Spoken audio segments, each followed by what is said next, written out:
Mummy என்னப்பா ஒரு 200 rupees கொடுங்க. 200 ரூபாப்பா 500 ரூபாய் அனுப்பியிருக்கேன் பாரு. 500. ஏய் என்னடா போதை இறங்குற மாதிரி இருக்கு. போயிட்டு நல்ல நெக்கா குடிச்சிட்டு அப்புறமா தான் நீ வரணும். Sweet mummy. Thank you mummy. Enjoy பண்ற வாழ்க்கைய போடா. ஹலோ அக்கா. என்னடி சொல்லு. அக்கா என்னக்கா நீ உங்க பையனுக்கு நீயே குடிக்கிறதுக்கு காசு கொடுத்துருக்கிறியா? போயிட்டு போகுது சின்ன பையன் குடிச்சு என்ஜாய் பண்ணிட்டு போறான் விடு.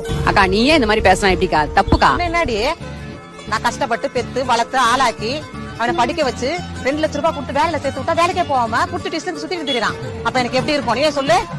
அதான் என்ன பண்ண ஏன் பாலிசியே போய் அந்த ஒரு பாலிசியை போட்டு வச்சிருக்கேன். என்ன பாலிசி அது? அதான்டி இன்சூரன்ஸ் பாலிசி செத்து பணம் தருவாங்கல்ல அது போட்டு வச்சிருக்கேன். ஐயோ அக்கா பயங்கரமான ஆளுக்கா நீ. ஆமா 8 வருஷம் ஆகி போச்சு இன்னும் 2 வருஷம் தான். நீ செத்து போச்சுன்னு வச்சுக்க அந்த காசை வாங்கி என் பொண்ணு கல்யாணத்தை ஜாம் பண்ணிடுவேன். என்னவா அம்மாட்ட ஏதாவது சொல்லணுமா? பணம் ஏதாவது கொடுத்துருவா போதை இறங்க மாதிரி இருக்கு.